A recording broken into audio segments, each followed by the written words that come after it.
Buenas tardes, colegas que siguen este curso de Metafísica 2 a través de YouTube. Estamos el día de hoy en la sesión extraordinaria de este curso, dedicada a un breve paseo por Vigilar y Castigar de Foucault y por algunos temas de la microfísica del poder, etc., ¿no?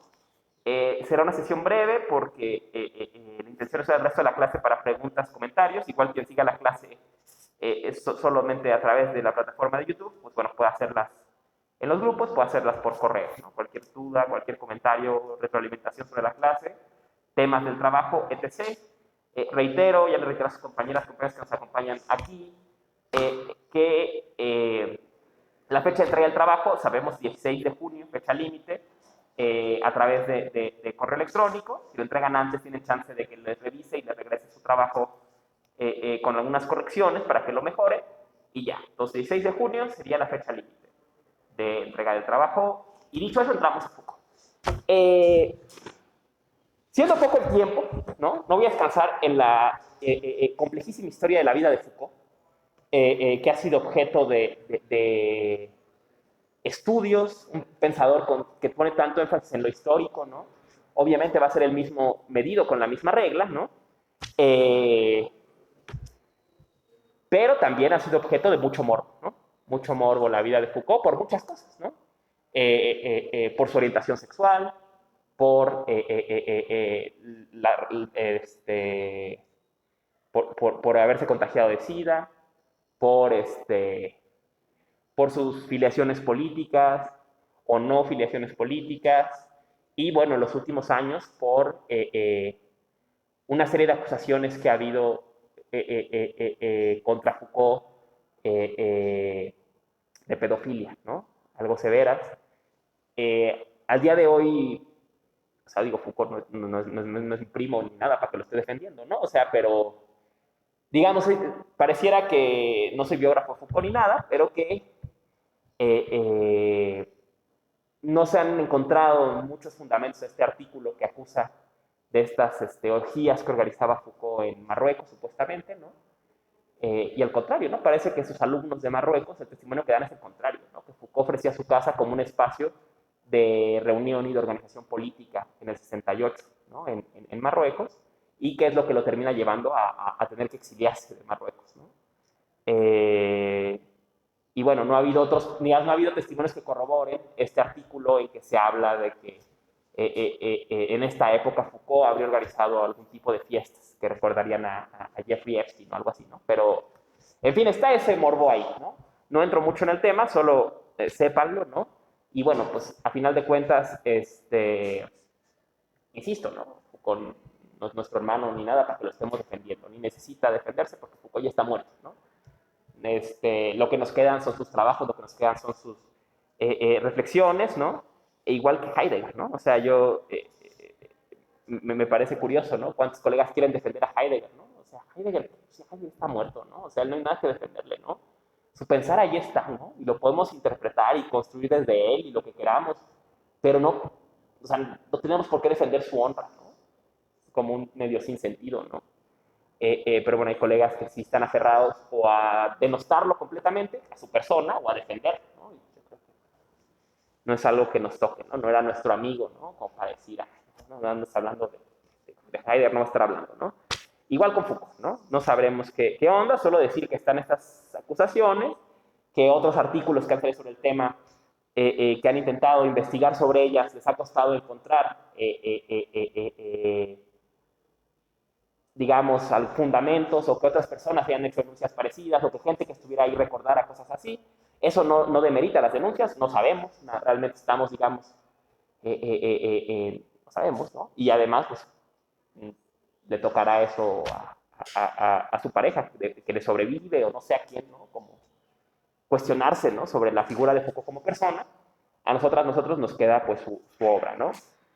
En este caso, ¿no? Nos ocupa un lugar muy peculiar de la obra de Foucault, que serán los trabajos sobre el poder, ¿no? Pareciera que es un tema que atraviesa toda su obra, pero particularmente nos interesa el día de hoy o abundar el día de hoy sobre los temas de vigilar y castigar, ¿no? Para entender a Foucault, Foucault describe su estrategia filosófica de muchas formas. Uno de ellos es un artículo que se llama Nietzsche y la genealogía, en que él justamente describe su método como la genealogía nietzscheana, ¿no? Entender algo a la luz de cómo llegó a ser, digamos, ¿no? Y entender que la genealogía no es la pregunta por el origen, ¿no? Sino la pregunta por el devenir de algo, ¿no? Y que no se trata, ¿no? O sea, decía la profesora Senia cuando daba clases de Foucault, una gran diosa filósofa, decía, Foucault no quiere que nos encontremos en la historia, sino que nos perdamos. No que reconozcamos una identidad que no ha cambiado, una esencia que no ha cambiado, sino que reconozcamos como todo ha cambiado, ¿no? Entonces, lo que Foucault busca con este método genealógico es no la esencia transhistórica de las cosas, sino su carácter cambiante, ¿no? Inmediatamente uno de los interlocutores implícitos de Foucault, particularmente en estas obras, va a ser Heidegger, ¿no? Heidegger y los textos de crítica a la modernidad. Primera crítica a Heidegger es esta estrategia, ¿no? Recordemos que Heidegger, bien que mal, tiene siempre una obsesión como volver al origen, ¿no? Una obsesión que está plasmada en la máxima de Hölderlin, ¿no? Aquello que cae cerca del origen se mantiene fiel a su logos, ¿no? Entonces Heidegger quiere volver al origen. ¿Cuál es la típica estrategia de Heidegger? La etimología. Entonces Heidegger dice, hablamos del concepto de no sé qué, pero ese concepto en realidad significa, y va al griego y lo que sea, ¿no? Y ahí está lo que de verdad significa, ¿no? Entonces Heidegger siempre quiere encontrar el origen, ¿no? Foucault no.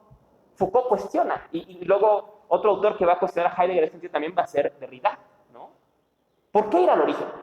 ¿Quién dice que el sentido original es el mejor, el preeminente o el más importante?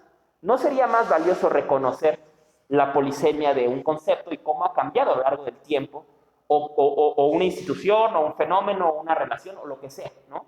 No es el origen donde está el fundamento, ¿no? Que es una noción finalmente muy metafísica, ¿no? Eso es lo que la genealogía Foucaultiana va a cuestionar, ¿no? Y él va a rastrear, insisto, a dos grandes influencias de este método filosófico. Una es Nietzsche, pensemos en Genealogía de la Moral, pensemos en Crepúsculo de los ídolos, ¿no? En este famoso El problema Sócrates, cómo el mundo verdadero se convirtió en fábula, en que hace Nietzsche estos recorridos históricos, ¿no? De cómo, por ejemplo, la interpretación cristiana fue transformándose, fue evolucionando, ¿no? Y otro ejemplo que da es los textos de la Ilustración de Kant, ¿no? Dice, Kant es un antecedente de mi método filosófico porque Kant, cuando pregunta qué es la Ilustración, esa pregunta la contesta yendo al pasado. ¿Cómo se llegó a la Ilustración? ¿No? ¿Cómo se han ido estas relaciones transformando? ¿No? Eso es lo que Foucault quiere, ¿no? Otra cosa del método de Foucault es que Foucault es muy francés. ¿En qué? En muchas cosas, ¿no? Pero en uno en particular. Podríamos presumir, ¿no? Sobre todo desde el siglo XVIII, como dos grandes focos filosóficos en Europa, ¿no? Sería el foco sajón, digamos, y el foco francés, ¿no? Digo, exentos por ahora los ingleses, ¿no? Que también están por ahí, ¿no? Pero pensemos a estas dos potencias del pensar tan cercanas, incluso geográficamente, y tan distantes mucho, ¿no? Que son los franceses y los alemanes, ¿no? La filosofía alemana, al menos desde tiempos de Kant, tiene una pretensión siempre de universalidad, ¿no? Voy a explicar lo absoluto, voy a explicar la esencia, voy a explicar el fundamento, ¿no? Pensemos en Kant, voy a explicar cómo funciona la subjetividad, ¿no? No te voy a explicar cómo piensas tú, te voy a explicar cómo funciona la estructura de la subjetividad, ¿no? Y esta tendencia es casi un estilo, ¿no? Una idiosincrasia, diría Nietzsche, ¿no? En la filosofía germana. Otro ejemplo de esto genial es Marx, ¿no? Te voy a explicar qué es el trabajo, ¿no? Te voy a explicar cómo funciona el capitalismo, ¿no? En general. No cómo funcionan las relaciones económicas en Inglaterra en el siglo XIX. No, el capitalismo, ¿no? En general, ¿no? Y en esta agenda filosófica universalista, es frecuente que estos pensadores choquen con su contrario, ¿no? Por ejemplo, vimos, ¿no?, en el curso pasado este pasaje de la crítica de la razón pura que a mí siempre me encanta, ¿no? Y llama la atención mucho. Cuando Kant dice, bueno, y un ser con una subjetividad distinta, ¿no vería el tiempo? Dice Kant, ¿no? Efectivamente, seguramente no vería ni el tiempo ni la mutación, no los percibiría. Entonces resulta que no está Kant explicando la subjetividad, como él pretendía, sino una subjetividad. En el mejor de los casos, la subjetividad humana. En el mejor de los casos, si no es que está hablando de la constitución de la conciencia histórica de su tiempo, ¿no?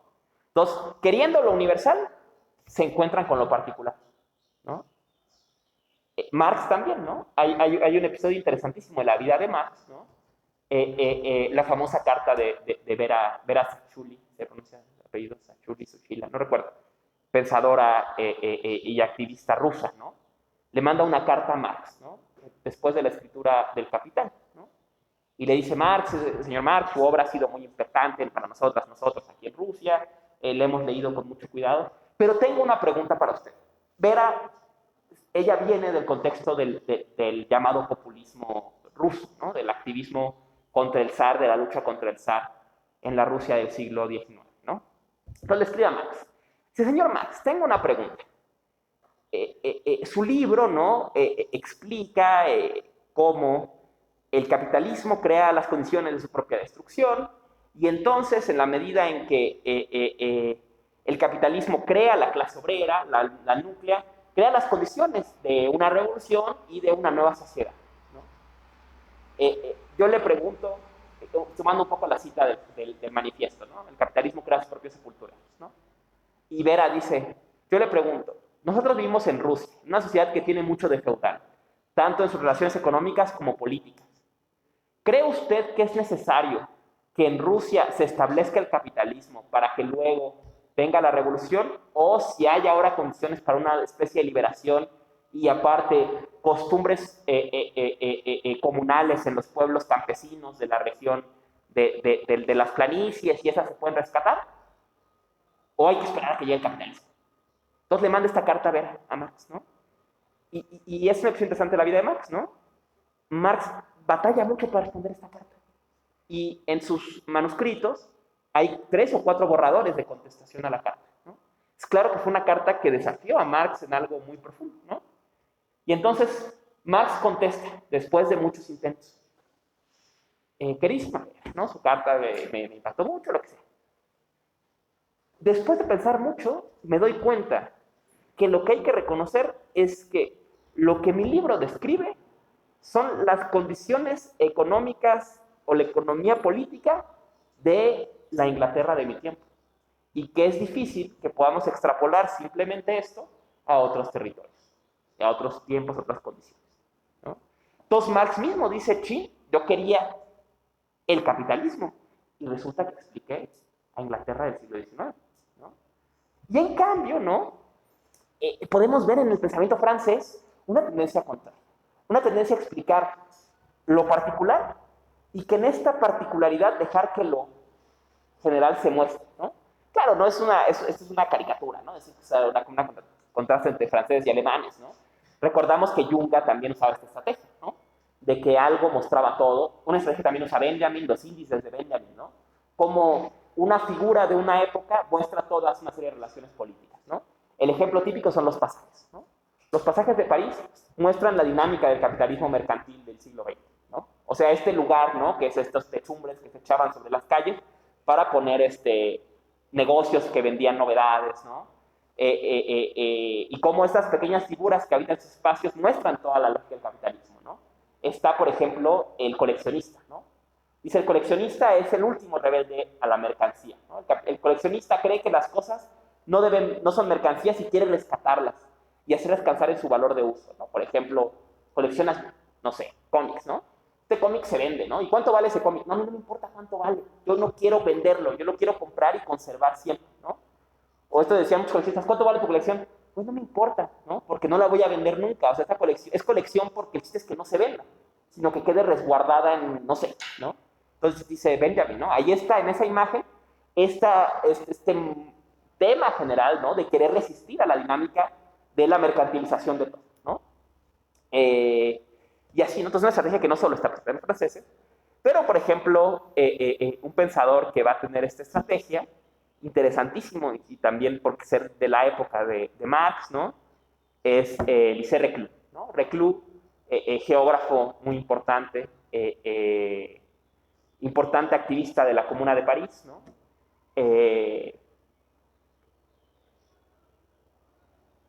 Él, por ejemplo, hablaba, ¿no? Dice, uno de los grandes errores de la geografía es que hablan de lo general, ¿no? Pero no existe lo general, no existe el río, existe este río nada más, ¿no? Y cuando él le piden, no recuerdo si es para la enciclopedia británica, algo así, le piden hacer un artículo sobre algo, ¿no? Y reclula sobre un río, sobre uno solo, ¿no? No sobre los ríos, ¿no? Que son los árboles, no, explicar uno, ¿no? Entonces, estrategia de lo singular y cómo esperar en eso singular. En esta estrategia muchas veces aparece lo contrario, ¿no? Queriendo explicar algo muy particular, encontramos ciertas lógicas, ciertas señas que pueden extrapolarse a relaciones más grandes, ¿no? Entonces podríamos ver dos movimientos, ¿no? Un movimiento, una cierta tendencia germana a buscar lo general y chocar siempre con lo particular, y una tendencia a estudiar lo particular y encontrar en eso particular algo general, ¿no? Podemos presumir estas dos estrategias. Y en Foucault hay un intento de la segunda, ¿no? Veremos claro esto de vigilar y castigar, ¿no? En fin, dicho esto, entramos de lleno, teniendo claro esta idea del método genealógico de Foucault, grosso modo, el interlocutor implícito que es Heidegger, y esta idea de ir a lo específico para encontrar una lógica más general, ¿no? Entramos al texto, ¿no? Vigilar y castigar empieza con la descripción de un suplicio, ¿no? El suplicio es teatro popular que se hacía desde la Edad Media, inicios de la modernidad, ¿no? De estas condenas, ¿no? En que se agarraba un criminal, ¿no? Y al criminal era ejecutado en la plaza pública y todo el mundo iba, ¿no? Pensemos, no sé, en la película del perfume, ¿no? O sea, esta imagen, ¿no? Esa es la imagen del suplicio, ¿no? Y entonces el otro iba gritando y maldiciendo y la gente le aventaba tomates y decía Foucault, ese día nadie trabajaba, todo el mundo iba a ver cómo mataban a alguien, ¿no? Y era un show, ¿no? Y decía era excesivo, obviamente era excesivo, ¿no? Y dice Foucault además, ¿no? O sea, seguro por este güey, o sea, 10 más robaron, pero solo a uno agarraron y solo a uno lo mataron. Pero es un show, ¿no? Es un show de la, etcétera, ¿no? Entonces describe este fenómeno y dice, parece que es algo así como, fíjense cómo ya no hacemos esto, ¿no? ¿Qué ha cambiado que ya no hacemos eso, ¿no? O sea, ¿por qué lógicas han cambiado que no hacemos eso, ¿no? Foucault se propone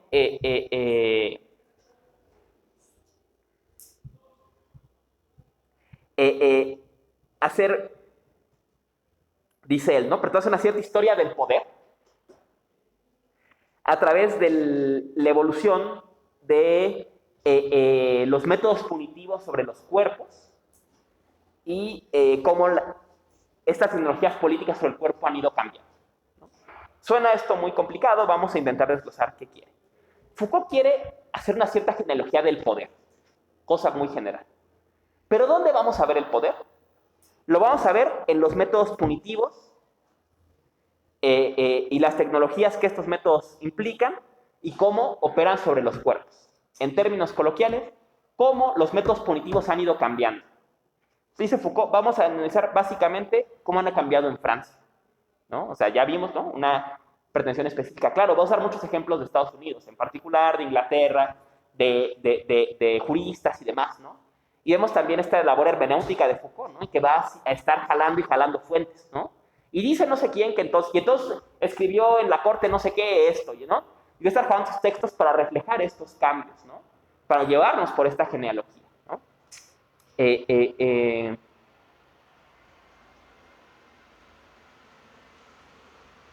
eh, eh, y aquí veremos, ¿no? La otra gran ruptura con Heidegger, ¿no? Heidegger también se pregunta por el poder, ¿no? Quizás Heidegger, podríamos nombrar a dos pensadores del poder de la época previos a Foucault, que serían Heidegger y Simone Weil, ¿no? Que se preguntan por el tema del poder, ¿no? Hannah Arendt, pues, Hannah Arendt, ¿no? O sea, pensadores que van a estar en el tema del poder. Hoy el tema del poder está en la mesa por la Segunda Guerra Mundial, ¿no?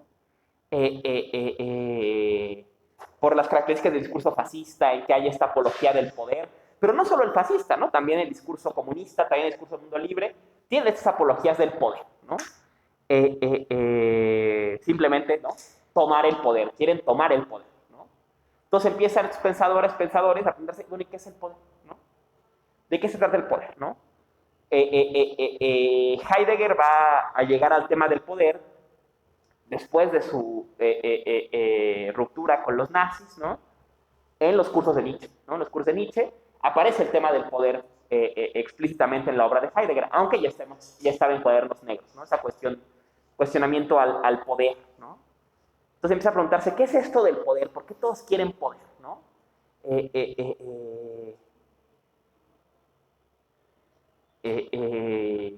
Y recordarán cómo esta reflexión llega hasta superación de la metafísica, ¿no? Superación de la metafísica, Heidegger dice, vivimos en el mundo del poder, ¿no? Todos quieren poner todo disponible, tener todo como integrarlo en una estructura de Gestalt, ¿no? Tener todo disponible a la mano para usarlo, convertir todo en existencia. Eso es para Heidegger ejercer poder, ¿no? O tener poder, aquí el gran cambio entre tener y ejercer, ¿no? Tener poder es volver todo existencias, ¿no? Entonces, y por eso dice Heidegger, ¿no? En el mundo del poder no hay poder que nos salve, porque si el poder se impone, continúa la lógica del poder, ¿no? Por eso recuerdan, cierra expresión de la metafísica con los temas del campesino, del abedul, ¿no? Del silencio, ¿no? Que serán muy de la obra tardía de Heidegger, ¿no? Pero, entonces, contra esta noción de poder heideggeriana, ¿no? De tener poder, es que viene la crítica Foucaultiana, ¿no? Sobre todo en Vigilar y Castigar y en otros cursos de la época, ¿no? Y es donde acuña el famoso concepto de la microfísica del poder. Hay un problema, antes de continuar, ¿no? Que me parece delicado, ¿no? Siento que después de Foucault ha habido una apropiación de sus conceptos a diestra y siniestra en el discurso filosófico y político del siglo XX-XXI, sobre todo del XXI, ¿no? Y el problema es que estos términos ya han perdido su significado, ¿no? O sea, en la medida en que se toma el término Foucaultiano, se asume que es claro, ¿no? Y se usa y abusa de él hasta el cansancio, ¿no? Les voy a dar el ejemplo más claro, biopolítica. El término biopolítica ha sido usado y abusado hasta el cansancio, ¿no? Y llegar a un punto en que dices, güey, ¿de qué estás hablando, no? No, el concepto de Foucault. ¿Y qué dice Foucault que es biopolítica? ¿No? No sé, ¿no? Bueno, o sea, ahí está el problema, ¿no? Entonces, microfísica del poder es de esos conceptos que suenan muy bien, pero ¿de qué está hablando Foucault? Entonces, ¿qué es la microfísica del poder? Dice Foucault, ¿no? Le llamo microfísica porque va a usar la misma operación que a la física puede realizar con el microscopio. Antes creíamos, o sea, por ejemplo, usamos el ejemplo del calor, ¿no? Que las cosas tenían la cualidad de estar calientes, o sea, tenían calor, nada más, ¿no? Pero cuando hacemos una microfísica de ellos, o sea, los observamos en un microscopio, nos damos cuenta que no nada más están calientes, sino que algo está pasando. El calor es una relación, ¿no?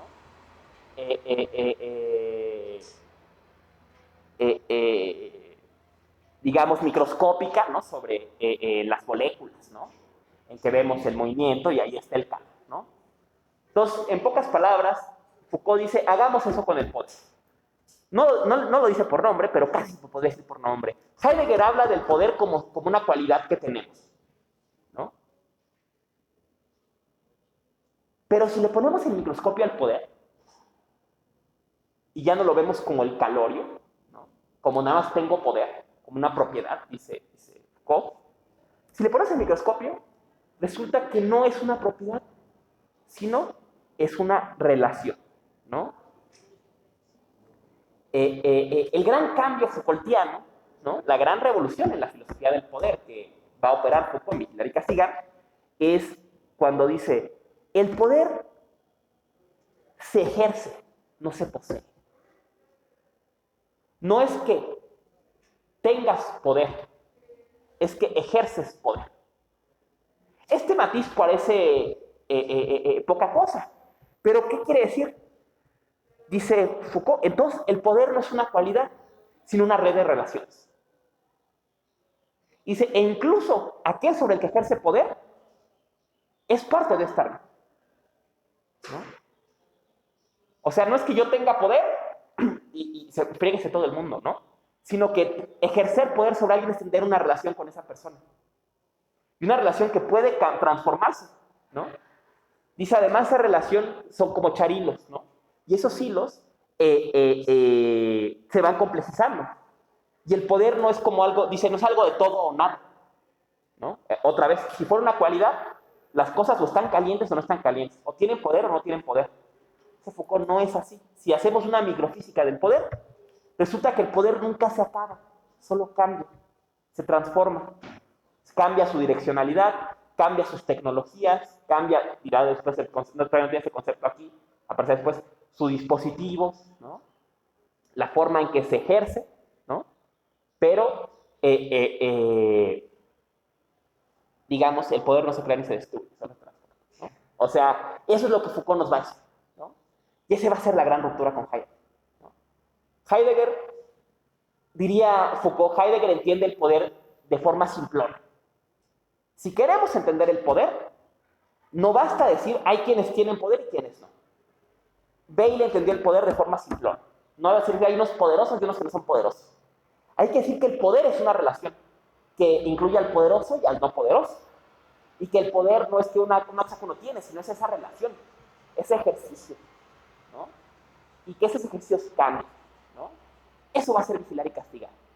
Va a ser una expresión o un estudio de la microfísica del poder, enfocada principalmente en las técnicas, en las tecnologías punitivas sobre los cuerpos. O sea, en cómo han cambiado las cárceles, ¿no? Entonces tomará Foucault como ejemplo principal, no el único, veremos, la evolución de los métodos punitivos, ¿no? Y cómo estos métodos punitivos muestran cómo cambian las tecnologías a través de las cuales el poder se ejerce. No se acaba el poder, solo cambia la forma en que se ejerce, ¿no? Concretamente, ¿no? Podemos extraer 3 episodios en la historia o en esta genealogía de los métodos punitivos y las tecnologías punitivas sobre los cuerpos de la experiencia francesa, ¿no?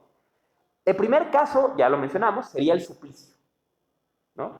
El suplicio expresa,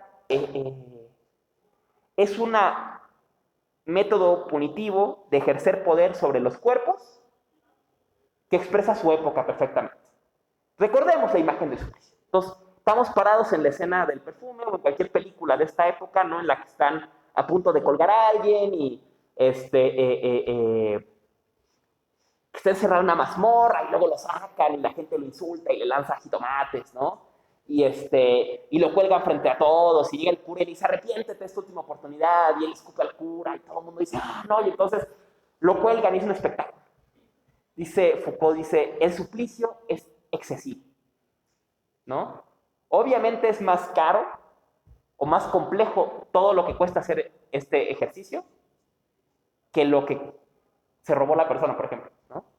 No es eficiente el suplicio, ¿no? El suplicio requiere a 20 guardias así con cascos y todo y que andan llevando a la persona, ¿no? O sea, es muy complicado, ¿no? Es una operación compleja, ¿no? Pero dice, pero su complejidad es importante porque el suplicio es un teatro. ¿Un teatro de qué? Del poder del rey. Es un acto en que el rey muestra toda su fuerza sobre quien está en su contra, ¿no? Y dice, aparte, el suplicio concilia con una ilegalidad aceptada, ¿no? O sea, no pueden supliciar a todos los criminales, ¿no? Pensemos, ¿no? Cómo estas estructuras siguen existiendo en nuestro mundo contemporáneo, ¿no?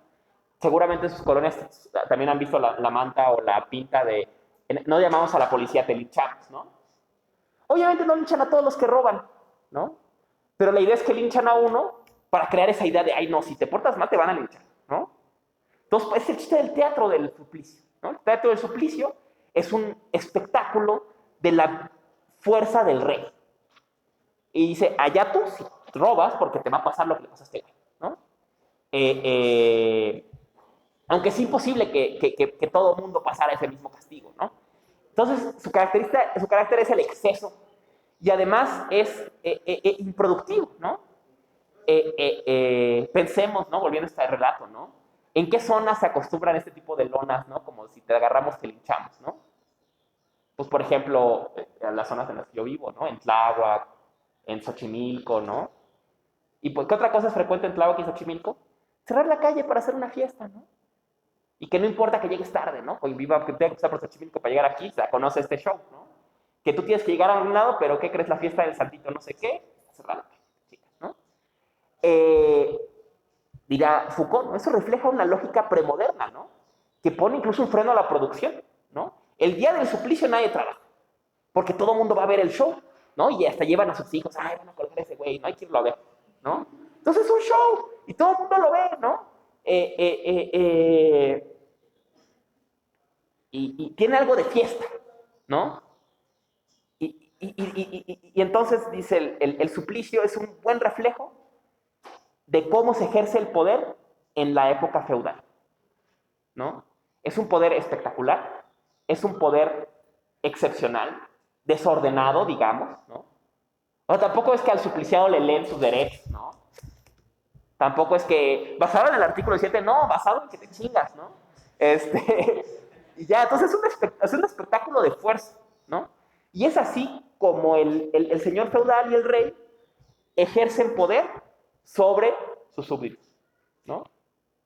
Y que en realidad ese poder es un poder laxo, porque por uno que suplician, 10 roban y nadie hace nada, ¿no? Entonces, eh, eh, eh, ese sería un tipo de tecnología punitiva, ¿no? Sobre los cuerpos que refleja ciertas relaciones y formas en que el poder se ejerce, ¿no? Concretamente las formas feudales del poder, ¿no? Pero luego dice Foucault, los métodos punitivos a partir del siglo XVIII asisten a un fuerte cambio, ¿no? Nacen nuevas instituciones. Primera, la cárcel. La mazmorra y la cárcel son muy diferentes, ¿no? La torre y la cárcel son muy diferentes, ¿no? La torre medieval es un sitio espectacular. ¿Y cuánto tiempo estás en la torre? Hasta que le dé la gana al rey, ¿no? Igual siempre, igual mañana te perdona, nadie sabe, ¿no? La torre, la mazmorra es hasta espectacular, ¿no? Pensemos en esta imagen, ¿no? De los presos en la de esta madre, ¿no? Que están con la cabeza metida y los brazos así, que están en la plaza del pueblo, ¿no? No están presos quién sabe dónde, en Santa Marta Catitla, ¿no? Están ahí delante de ti en el centro para que los vayas a ver y a molestar, ¿no? Eh, eh, nace la cárcel. Dice, la cárcel es el inicio del fin de estos. Dice, no, el primer momento, dice él, es el nacimiento del verdugo, ¿no? Entonces aparece el verdugo tiene la cabeza cubierta, ¿no? Para hacer de algo de cierta imparcialidad. Y luego aparecen las máquinas que hacen la ejecución más eficiente, como la horca, ¿no? Entonces ya no se trata de que cueste tarde todo el día, ¿no? Es que sea rápido, ¿no? Y luego finalmente aparece la cárcel, ¿no? La cárcel ya no es este espectáculo, sino al revés, ¿no? La cárcel esconde a los presos, ¿no? Y dice Foucault, el modelo de la cárcel refleja un cambio en los ejercicios de poder, que es lo que él llama la economía del poder. ¿Qué es la economía del poder?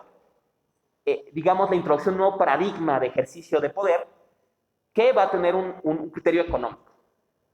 Mientras que el suplicio es dadivoso, es excesivo, la cárcel es eficiente, ¿no? Pensemos en el suplicio, ¿no? Va el condenado y lo van arrastrando 10 caballeros, ¿no? Y nadie trabaja ese día y es una fiesta y se monta todo, ¿no? En la cárcel hay 70 presos, los vigila una persona. Y es muy eficiente, ¿no? Dice además, ¿no? La cárcel cada vez más se apropia del estilo de la fábrica, ¿no? La cárcel y la fábrica son muy parecidas. Y aquí va estos parangones en que estamos analizando los métodos punitivos y de ahí estamos dando a entender desde ahí cómo cambian los ejercicios de poder en general, ¿no? Podríamos ver en un primer momento un modelo teatral y ahora vemos un modelo fabril, ¿no? Un modelo, diría Jungar, ¿no? Jungar de la estética del taller, ¿no? La cárcel es como un taller, ¿no? Y aquí da un ejemplo genial, Foucault dice, tuvo que establecerse la sociedad industrial moderna para que la cárcel tuviera sentido. Porque la cárcel supone que tú puedes pagar tu deuda a la sociedad. ¿Y con qué la pagas? Con tiempo, ¿no? Con tiempo pagas. ¿Hiciste algo mal? Dame 10 años. Y ya. Y pagas, ¿no? Pagó su, dice Foucault, no en vano se pagó su deuda con la sociedad. Tuvo que darse la idea de que el dinero estaba conectado de alguna forma con el pago para que se pudiera crear la cárcel moderna, ¿no? ¿Perdón? Ah, no, es que lo voy a dar como taller la semana que viene. No, es sobre Foucault. Es sobre Foucault. Este, eh, entonces, ese paradigma de economía del poder, ¿no? En que ya no se trata de este exceso, sino de que sea eficiente, ¿no? Lo más eficiente, ¿no? Y esta idea de que tiempo es dinero, digamos, ¿no? De que con tiempo puedes pagar lo que hiciste, ¿no? Pensemos en el torito, ¿no? Te agarran borracho, 72 horas, ¿no? No es para que te cambies, no es para que seas mejor, no es para que dejes de tomar. Estar borracho en la calle cuesta 72 horas. Ya está, ¿no? Las pagas, se acabó, ¿no? Y es el cambio del paradigma de la forma, de las tecnologías en que se ejerce el poder y de las políticas sobre los cuerpos, ¿no? Cambia en esta época, obviamente, por el influjo del capitalismo, ¿no?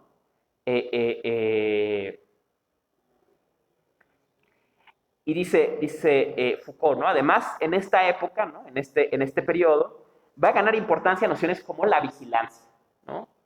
La vigilancia como táctica disuasoria, ¿no? Insistimos, ¿no? En la época premoderna, ¿no? Los más de los crímenes pasaban y nadie se enteraba, ¿no? Eh, eh, eh, decía Malatesta en un texto, ¿no? No hace mucho podías matar a alguien en un prado y nadie lo sabía nunca, ¿no? O sea, nada más nunca regresaba la persona y nadie sabía, ¿no? Ni se preguntaba, ¿no? ¿Qué había pasado? Ah, ¿quién sabe? Seguro nunca regresó. Y ya, ¿no? Fin de la historia. Y la vigilancia, ¿no? Y pensemos en este paradigma de la vigilancia es una estrategia de economía del poder, ¿no? El monarca no necesita ser sentir vigilado, necesita sentir amenazado. O sea, no te estoy viendo siempre, pero si te veo, te va a ir muy mal, ¿no? Las más de las cosas no me voy a enterar, pero de las que me entere van a ser terribles, ¿no?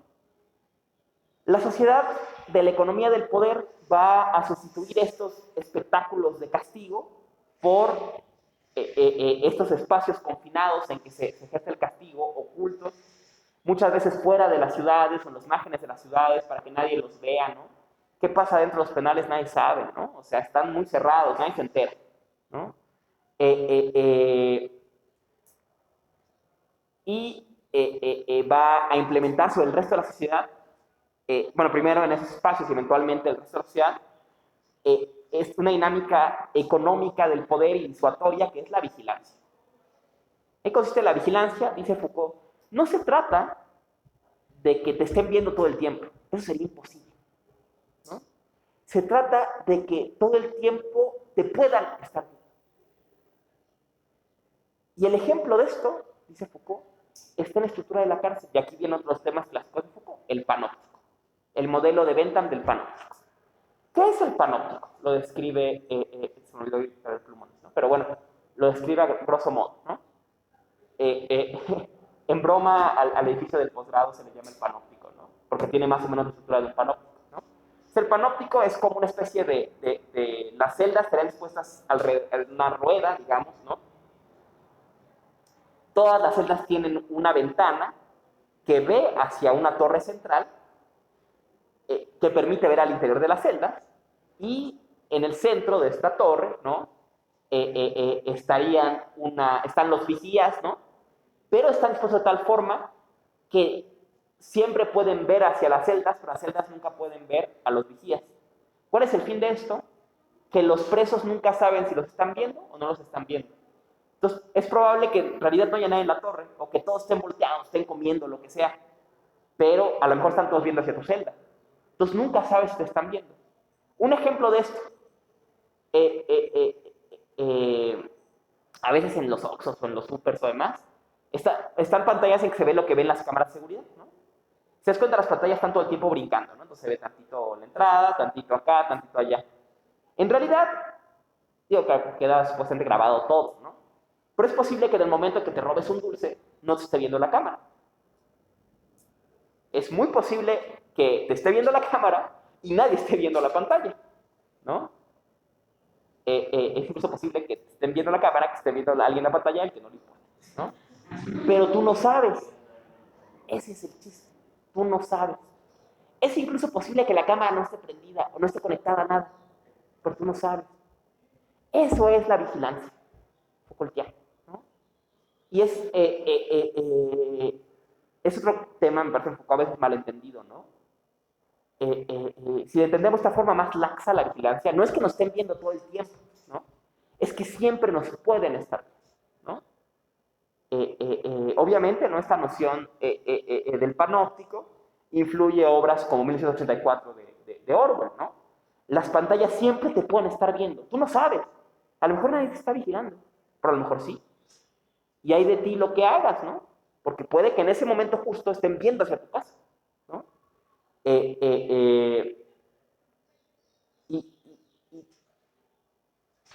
Y este paradigma busca justamente hacer más económica, ¿no? Y vemos cómo está detrás de ese paradigma la economía del poder, ¿no? O sea, en un modelo premoderno, ¿no? Los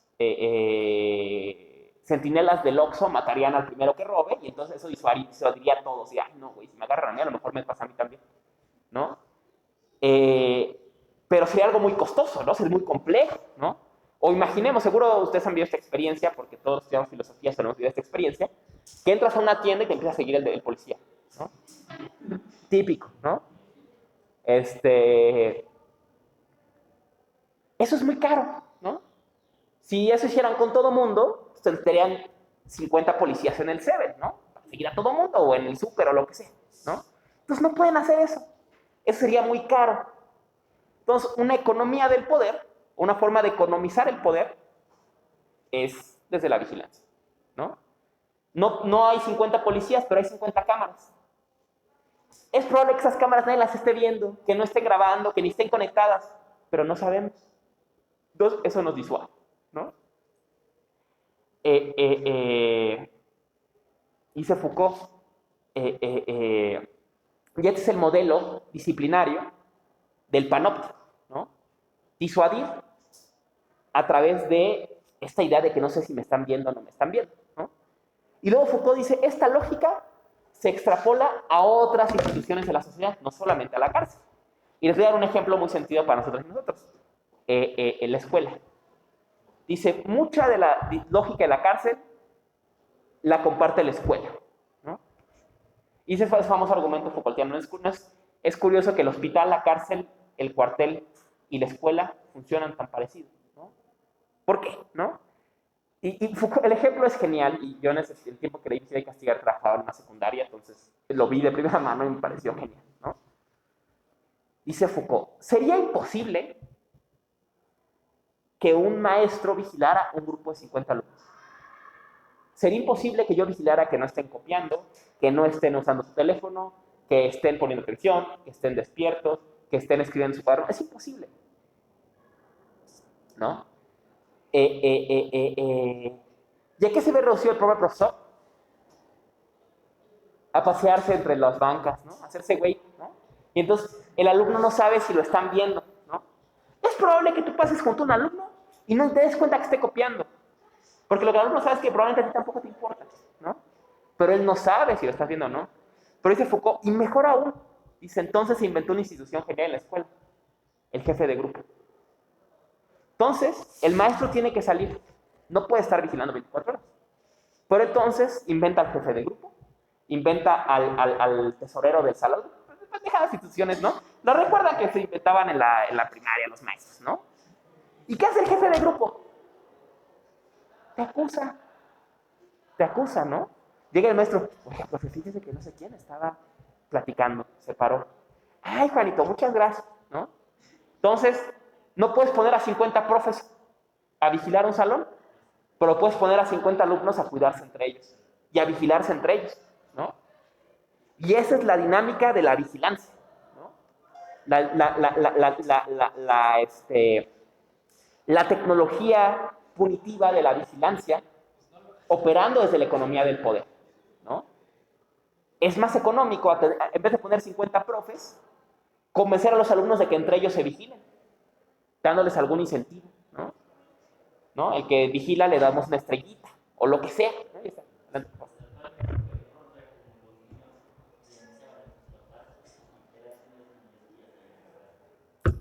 Muy buena observación, sí. Que en 1984 lo dice, ¿no? Usan a uno de los personajes lo entrega a su hijo, ¿no? Y dice, los hijos nos generan miedo porque son los primeros en entregarnos, ¿no?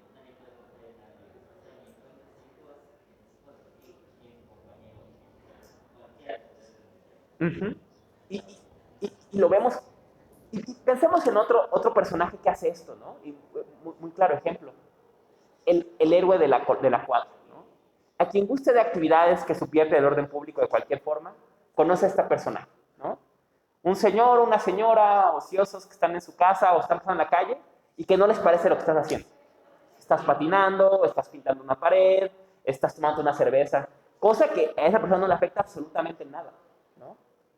Pero no le gusta. Entonces, es imposible que el C5 te esté vigilando, ¿no? Pensemos en el C5, ¿no? En esta estructura de vigilancia, ¿no? Seguro nadie está viendo las pantallas del C5, ¿no? Y la pantalla que está justo viendo hacia la banca en la que tú patinas, seguro ni funciona. Y si funciona, seguro nadie está viendo. Y si te está viendo, seguro que la está viendo no le importa, ¿no? Pero no sabes, ¿no? Y claro, sería imposible que pusieran un policía en cada cuadra para vigilar, ¿no? Pero sí es posible que persuadan a un vecino que te delate, ¿no? Nosotros en nuestras actividades subversivas patinando, ¿no? Hemos tenido muchas veces este encuentro, ¿no? Por ejemplo, ¿no? Estamos construyendo en algún lugar, ¿no? Estamos construyendo algo y llega la policía. No, pues ¿qué están haciendo? Nos hacemos güeyes siempre, ¿no? Y ya que después de un rato, dice el policía, no, chavos, dice, la neta me mandó un vecino, dice, a mí vale, ¿no? Nada más lléguenle, pero ya los vecinos ya llamaron. Entonces es el vecino el que te vigila, ¿no? Ni siquiera es el policía, es el vecino el que te vigila, ¿no? Y entonces se crea una economía del poder formidable. El control de la ciudad se mantiene no gracias a policías, no gracias a centinelas, es a tus vecinos, ¿no? Y al revés, ¿no? Si los vecinos dejan de decir, nadie sabe, ¿no? ¿Qué pasó, no? Uh-huh.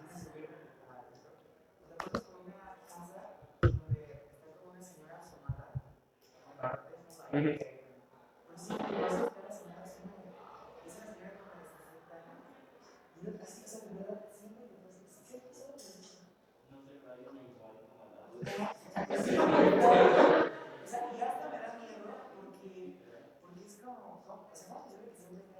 Uh-huh.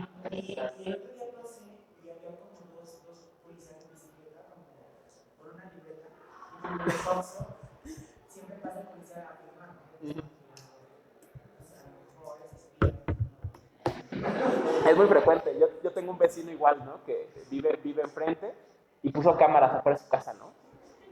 No está el güey mandando siempre lo que, ay, ¿viste que se pelearon no sé qué? Y si no, se le vale madre, se pelearon, ¿no? O sea, ¿qué, no? O sea, ¿qué hacemos, no? Y si, mira, te mando el video. ¿Y qué hago con el video, güey? Los acuso, güey. O sea, soy yo el del video, no, entonces me vale madres, ¿no? O sea, no sé, güey, ¿qué quieres que te diga, no? Pero se está en función de la vigilancia, ¿no? Y Foucault lo muestra muy bien, ¿no? Decía, recuerdan el capítulo de Simpsons en que acusan a Homero de acoso, ¿no? Y que finalmente lo salvan porque Willy lo grabó, ¿no? Que realmente le está quitando esta gomita en la que se sentó la chica, ¿no? Y dice Marx, ¿no? Mientras todo el mundo grabe a todo el mundo, la justicia prevalecerá, ¿no? Eso es la vigilancia Foucaultiana, ¿no? Eso es la vigilancia Foucaultiana. Y claro, Foucault va a dar otros elementos de la lógica de la cárcel, los menciono brevemente ya para terminar la exposición, que es la creación de estamentos, por ejemplo, ¿no? La división por grupos, ¿no? La cárcel, primero estaban todos encerrados parejos, luego los distribuyeron según qué crimen cometieron, según su ascendencia étnica, según cómo se han comportado, dividir, ¿no? Igual que en los grupos, ¿no? Primero entran los alumnos a secas y luego no. Hasta adelante los que se portan mal. Y estos aquí, decía un profesor, perdón, es un profesor en broma, ¿no? Cada que tenemos una reunión nos dicen que tiene que quitarse más hasta adelante. Ya mejor pónganos la fila larga hasta adelante, porque todo el mundo tiene que ir hasta adelante, ¿no? Entonces, esta dinámica dice, igual que existe en la cárcel, igual que existe en el cuartel, existe en la escuela, ¿no? Y por eso, antes de reparar, perdón, ha sido tan importante esta lucha en la facultad por que no fijen las sillas al piso y porque todo se siente donde quiera, ¿no? Porque justamente es esta lógica disciplinaria de la sociedad moderna, de la economía del poder, que pretende estos mecanismos, ¿no? De ordenar a las personas para que no hagan lo que quieran. Perdón, ahora sí, adelante. ¿Cómo?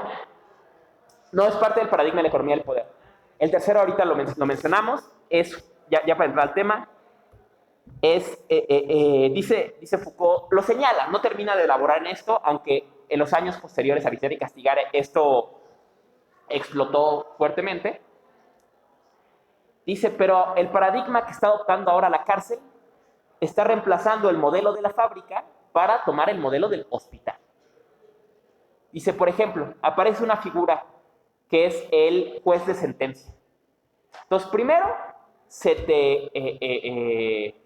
no, pues cometió un crimen, no sé, mató a alguien, ¿no? Matar a alguien igual a 10 años. Esa es la dinámica económica, ¿no? ¿Cuánto cuesta un güey? Ah, pues 10 años. Órale, la cárcel, ¿no? Pensemos en el Perras, ¿no? El video de YouTube, ¿no? ¿Cuánto me cuesta matar a ese güey? No, pues 20 años. Órale, pues ahí van mis 20 años, ¿no? Ya me quedo en la cárcel, no hay bronca, ¿no? Y ese es el paradigma económico. Pero luego aparece la lógica del hospital, ¿no? Entonces, después de que se te condena tu crimen, tienes que ir a ver al doctor de la cárcel. ¿Quién es el doctor de la cárcel que te pone la sentencia? Y dice, a ver, no, o sea, no solo mide el crimen, sino las causas del crimen, ¿no? A ver, y tú mataste, ¿pero por qué lo mataste? ¿Ya has sido violento antes? ¿Ya has cometido otros crímenes? Yo creo que para que te vuelvas una persona, yo te receto, para que te reintegres en la sociedad, como dicen los cerezos, te receto 15 años. Y venme a ver en 6, a ver si ya te portaste bien, y a lo mejor sales o te quedas más, ¿no? Esa es una lógica de hospital, ¿no? Que convierte la sentencia de un pago a un tratamiento. Y luego esta lógica se exacerba todavía más, ¿no? Cuando la cárcel y las herramientas psiquiátricas se revuelven, ¿no? En que se empieza a forzar a los presos a tomar medicamentos, a llevar tratamientos psiquiátricos en los que probablemente no estén de acuerdo, a imponerles ciertas dinámicas de normalidad con las que probablemente no estén de acuerdo, ¿no? Y así es como la cárcel pasa de ser un teatro a ser una fábrica. Y bueno, claro, obviamente el ejemplo obvio de la cárcel vuelta a fábrica, bueno, es el trabajo en la cárcel, ¿no? Y la idea de que el trabajo en la cárcel no solamente es para que te mantengas, sino porque el trabajo es bueno y si trabajas te va a hacer mejor persona, ¿no? Y ese es un ideal pietista protestante, ¿no? De que si trabajas mucho en la cárcel te vas a hacer mejor persona, ¿no? El trabajo de alguna forma sana, ¿no? Y habla incluso un debate como de dos concepciones, ¿no? En esta primera época en que había quien creía que no, que en la cárcel no debía trabajarse porque había que dedicarse solo a la introspección, ¿no? De estar solo encerrado pensando en lo que hiciste, ¿no? Que es una dinámica patrística, ¿no? O sea, que recuerda a los claustros de los curas, ¿no? Que se encerraban a meditar, ¿no? Y otro que decía, no, tienen que ir a trabajar, ¿no? Porque el trabajo de alguna forma es sanador, es bueno, lo que sea, ¿no? Pero el último paradigma que reconoce Foucault es este paradigma médico, ¿no?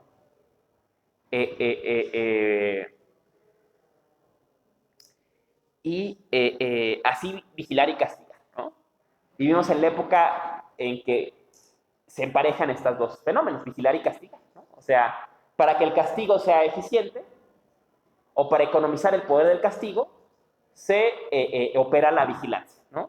Y vemos que describiendo el fenómeno de las prisiones, entendemos ejercicios de poder más grandes, ¿no? Y resulta que no solamente pasa esto en la cárcel, sino que pasa en la escuela, sino que pasa en el hospital, sino que pasa en el taller, sino que pasa en la calle, ¿no? Y se convierte, ¿no? Ya hay una analogía, digamos, ¿no? Porque descubrimos en esto específico las tecnologías y métodos en que se ejerce el poder en una época, ¿no? Y es lo que Foucault quiere, ¿no? En fin, solo para terminar, dos menciones sobre el curso Seguridad, Territorio y Población, ¿no? En este curso Foucault va a hacer una genealogía de los cambios que trae en la forma de concebir el Estado y sus responsabilidades y demás, la peste, ¿no? Y cómo la peste fuerza a las ciudades europeas a cambiar y a las responsabilidades de los gobiernos y demás, ¿no? Y se pasa de un paradigma territorial a un paradigma poblacional, en que el Estado es un territorio, el Estado es la gente, ¿no? Y es la gente la que se debe de administrar, digamos, ¿no? Dice Foucault, ¿no?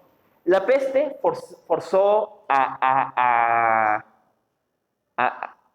los estados europeos a imponer una lógica,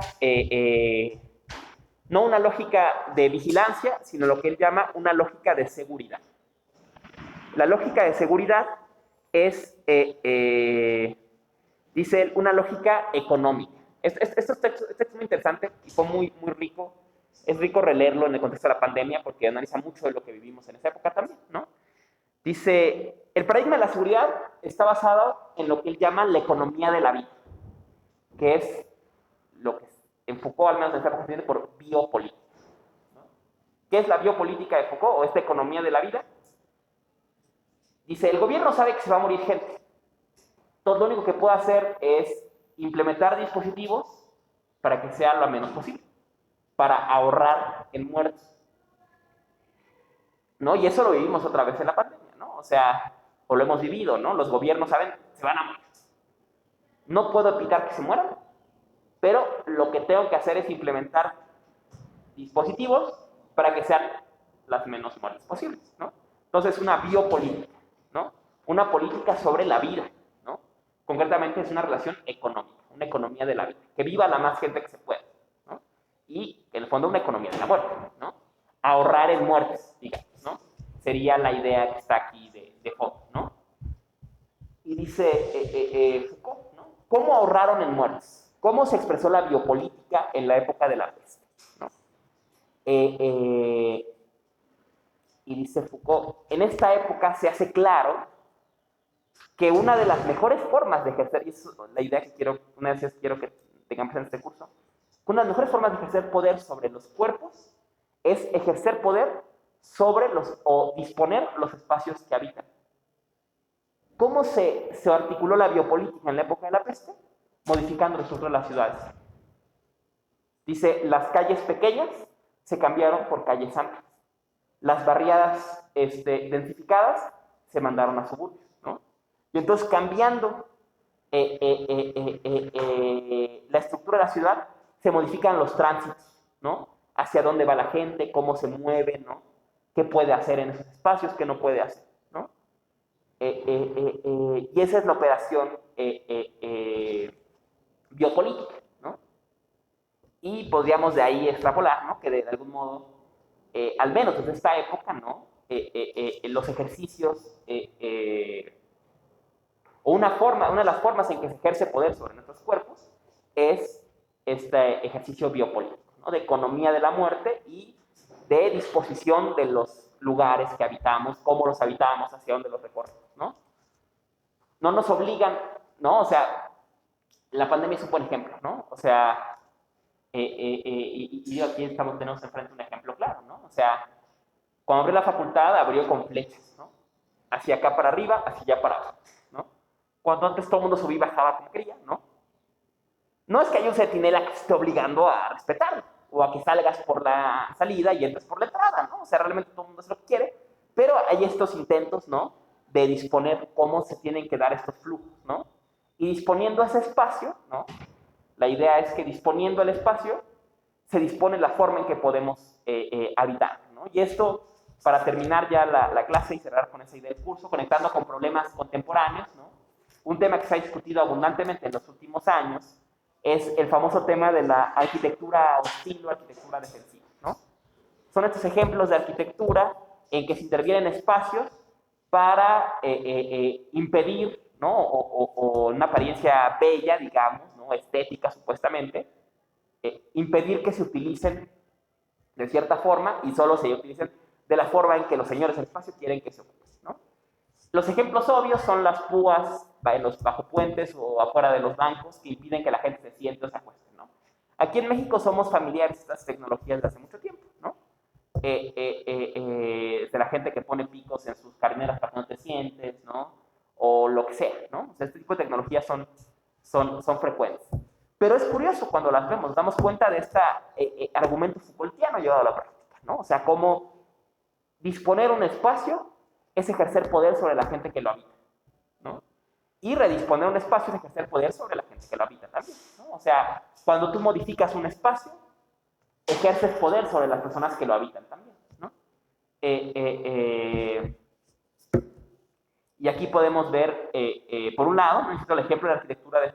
Bromeábamos, con mi estimadísima colega Gema, ¿no? Gema está trabajando en sistemas de arquitectura hostil, ¿no? Y siempre tenemos ficciones sobre el tema, ¿no? Y la última decía, no, es que, yo siempre digo arquitectura defensiva. Y dice, no, el concepto es arquitectura hostil, ¿no? Y el último evento, ¿no? Tuvo que reconocer que los dos conceptos se usan, ¿no? En la literatura. Y yo le digo, me gusta arquitectura defensiva, porque cuando dices defensiva, confiesas que es una guerra, ¿no? Y es lo que pasa, decía, ¿no? De apropiarse conceptos de Foucault sin entender su contexto, ¿no? Muchas veces la arquitectura defensiva se piensa como una ostentación de poder nada más, o un movimiento unilateral, ¿no? En que los poderosos dicen este espacio es para esto y los demás nos fregamos, ¿no?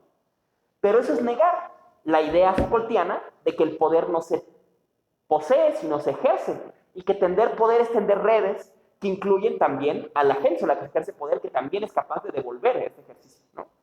Entonces, la guerra por espacio público, ¿no? Y un poco ha sido temas que he estado trabajando y que va a ser parte del tema de la conferencia allá en Nayarit, ¿no? El espacio público está en guerra, pero esa guerra no está cerrada, ¿no? Por ejemplo, y volviendo al debate, ya basta, discúlpame, Gemma, por las pedradas, ¿no? Pero ahí va otra pedra, ¿no? Discutíamos, ¿no? Ella dice, no, es que usaba el ejemplo de Parque Pushkin, ¿no? Dice, Parque Pushkin era un espacio en que se reunía gente en sesión de calle, y para evitar esto se modificó y se puso inclinaciones, ¿no? Para dificultar acostarse, y es un ejemplo de arquitectura defensiva, ¿no? Yo le dije, tienes toda la razón, es un ejemplo de arquitectura defensiva, pero este ejemplo tiene una respuesta, y es que a partir de ese momento, Parque Pushkin se volvió un espacio de encuentro para la gente que patina, porque se apropiaron estos espacios inclinados para patinar, ¿no?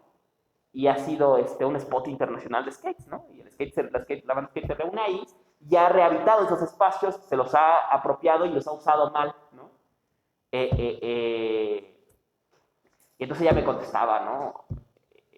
Un poco, digo, aquí la pedrada a mi misma colega, ¿no? Una respuesta un poco de caricatura, ¿no? Me dice, sí, pero antes era gente de la Doctores y ahora son gente de la Roma. Digo, bueno, es una caricatura, ¿no? O sea, no es así, ¿no? O sea, la gente que vive en de calle no vive en la Doctores, ni la gente que patina todavía vive en la Roma, ¿no? O sea, ha cambiado el uso del espacio, ¿no? Y el punto solo es reconocer que no está cerrado. Nunca está dicha la última palabra, ¿no? Que es la forma, me parece, entender estos conceptos de recuperar la concepción Foucaultiana de poder, ¿no? Entender que el poder es una relación y que esta relación no es nada más unilateral, ¿no? No es que ya te diga, ahora se usa así y ya, se acabó, ¿no? Sino que el otro contesta y dice, ah, sí, pues ahora yo lo uso así. Ah, no, pues ahora lo uso así. Ah, pues ahora, ¿no? Y en esta apropiación de espacio público en México,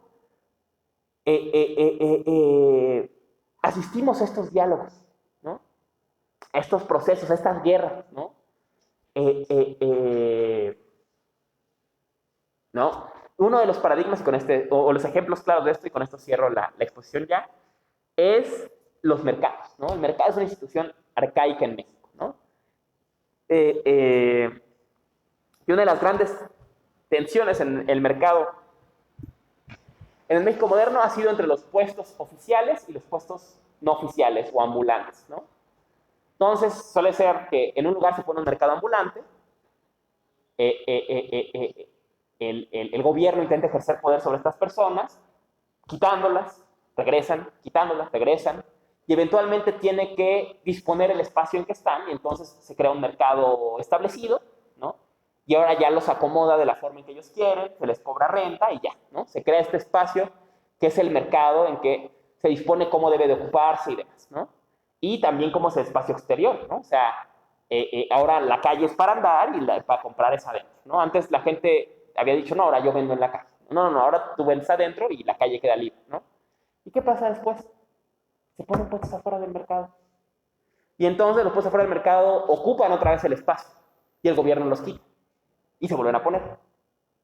Y ahora tiene que dar otro puesto, ¿no? Y entonces está esta dinámica, ¿no? Y todo el puesto ahora dentro del mercado dicen, no, los de afuera son ilegítimos. Los de afuera venden más barato que los de adentro. Y entonces, ¿no? Se da este conflicto, ¿no? ¿Quién no lo ha visto en su colonia, no? Por favor, no puestos ambulantes aquí, ¿no? Muchos locales que sabemos que empezaron como puestos ambulantes ahora están en contra de los puestos ambulantes, ¿no? Y vemos esta dinámica, ¿no? Pero el punto es ese, que es una guerra que no termina, ¿no? No es que se diga, bueno, antes era un mercado ambulante, ahora es un mercado establecido y ya se acabó. No. A los pocos tiempos se vuelven a poner puestos afuera, ¿no? Y otra vez los meten, y otra vez afuera, y otra vez, ¿no? O sea, está constantemente en tensión, ¿no? Yo le decía en aquel debate, decía, a mí me gusta el término arquitectura defensiva porque enfatiza que es una guerra, ¿no? O sea, que el ejercicio de poder, de poner púas en un bajo puente, de poner inclinaciones para que la gente se acueste, de dividir las bancas por líneas o ponerlas onduladas para que sea incómodo acostarse o sentarse por mucho tiempo, es la respuesta a otro ejercicio de poder de las personas que lo ocupan. Y les regresa agencia, porque entonces va a llegar otra persona que va a inventar algo que se pueda hacer con esos espacios, ¿no? Hay un texto muy bueno sobre un académico con una carrera bastante bizarra, porque era patinador profesional y luego se hizo académico, Ocean Howell, que se llama Poetics of Space, Poéticas del Espacio. Y el artículo él habla de un espacio en San Francisco que se llama Embarcadero. Embarcadero está al final de la calle, está después de San Francisco que baja, donde está el tren, ¿no? Y era un parque o una plaza que estuvo pensada para que fuera como el lugar a donde los oficinistas de la zona bajaran a comer, ¿no? Y descansaran tantito y regresaran, ¿no? Y poco a poco se fue siendo apropiada por los skaters, ¿no? Y la gente patinaba ahí, ¿no? Y Embarcadero se volvió el símbolo del skate en los años 90, ¿no? Y de ahí se creó el famoso crew EMB, ¿no? Embarcadero Most Wanted, ¿no? Y todo el movimiento, Henry Sachs, toda esta gente, ¿no? Y toda la gente del mundo empezó a ir a Embarcadero, ¿no? Y era como una meca, ¿no? Y el gran conflicto era ese, oye, pero es que este espacio es para comer nada más, es para los feministas. Pues sí, güey, pero no lo puedes, o sea, la guerra no está cerrada. ¿Y qué hicieron? Demolieron Embarcadero, o sea, demolieron las espacios que patinaban. ¿Y qué ha hecho la gente ahora? Encontrar otros para patinar en Embarcadero o patinar cruzando la calle. O sea, sigue esa contienda, ¿no? Yo me extendí mucho, pero bueno, doy último ejemplo. Estoy adelantando lo de la conferencia que voy a la semana que viene. Último ejemplo, ¿no? En México se usa una estrategia muy interesante para esto, ¿no? Siguiendo con el ejemplo del skate, que es un ejemplo muy cercano a mi centro, ¿no? Obviamente. Y es un ejemplo que yo he llamado jocosamente arquitectura de tlatoanes, ¿no? ¿Cuál es? En la Ciudad de México, sobre todo durante el periodo de Mancera hacia acá, hubo un boom de construcciones de espacios para patinar, ¿no? Se creó la idea de que el skater ya era parte de la nueva Ciudad de México y que tenía que darse el espacio. Obviamente los que el gobierno quiera, no los que tú quieras.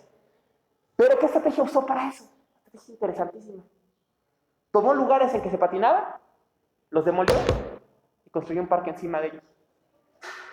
Constituyentes. Constituyentes era un spot de los 90. Lo demolieron y construyeron un skatepark ahí. La Madre, el Parque de la Madre, un spot de los 90. Lo demolieron y construyeron un parque ahí. El puente de la Venustiano Carranza. Se demolió y ahora es el JFK, ¿no? O sea, y eso es una estrategia que recuerda a la estrategia tanto en la arquitectura típica de los pueblos del centro de lo que ahora es México, ¿no? En que se construía sobre las pirámides, ¿no? Este era un sitio de adoración, ahora es otro, y otro, y otro, y otro, y otro, ¿no? Y esta dinámica que es muy clara en el Templo Mayor, por ejemplo, ¿no? En que se sobreconstruye, ¿no? Y eventualmente el ejercicio terminó con un ejercicio colonial, ¿no? En que, aquí está el Templo de adoración, ahora aquí está una iglesia, ¿no? Y es la misma estrategia que está empleando el gobierno nacional de México, ¿no? Para ocupar, o sea, no solamente se les da espacios, decía un amigo jocosamente, ¿no? Dices, nos ponen como peceritas, ¿no? Eso es como un pescadito, ¿no? Entonces te ponen un arbolito y te ponen una piedrita para que sientas como que estás en tu hábitat natural, para que sientas que estás como en la calle, ¿no? Te ponen una banquita y un tubito para que sientas que estás en la calle. En realidad estás en una pecera, ¿no? Pero te sientes más en tu hábitat, ¿no? No solo han hecho eso, sino que lo han hecho en los mismos lugares, ¿no? Quitan el lugar en que se patinaba y ahora, ¿no? Y esta decía, cerro ya, ahora sí, perdón, con un ejemplo que daba Siller, ¿no? Siller es un letrista muy importante de graffiti en México, ¿no? Seguro han visto sus piezas porque está por todos lados, ¿no? En una entrevista le preguntan a Siller, ¿qué necesita el graffiti mexicano? ¿Qué apoyos necesita? ¿No? O sea, necesita espacios, bardas. Y güey dice, nada, güey, nada. Dice, si nos dan algo, nos matan, ¿no? Necesitamos que nos persigan, necesitamos que nos criminalicen, porque si no, nos convertimos en muralistas. Y no, somos grafiteros. El graffiti funciona porque es ilegal. Entonces, no nos den nada. ¿Qué quieren que les dé el gobierno? Nada. No nos den nada. No necesitamos nada, ¿no? Si nos dan, nos deslegitiman, nos quitan estos espacios subversivos que estamos construyendo, ¿no? Y es curioso, ¿no? Mucha de gente de estos movimientos se dedica al grafiti ilegal, o digamos al muralismo con aerosol, y con ese dinero financiado actividad ilegal, ¿no? O sea, siguen, aunque se les intente domesticar en estos espacios, siguen usando esas herramientas para operar por otros lados, ¿no? Igual que por más que construyan parques de patineta, la gente patina ese parque y lo que haya afuera. O se junta ahí para ir a la casa. O se junta ahí y mete cosas, ¿no? Empiezan a robarse botes de basura, post, lo que sea, y lo empiezan a meter, ¿no? Porque no los puedes domesticar, ¿no? Porque no es una cosa cerrada, ¿no? Y vemos esta dinámica Foucaultiana del poder, ¿no? En que es una red, ¿no? En que también no es un ejercicio unilateral, sino que se abre esta conexión con el otro, y las conexiones no desaparecen, sino que se transforman. En fin, hasta aquí Foucault, hasta aquí la exposición y hasta aquí el curso. Dejo la grabación aquí y nos quedamos para preguntas y comentarios. Muchas gracias, colegas de YouTube.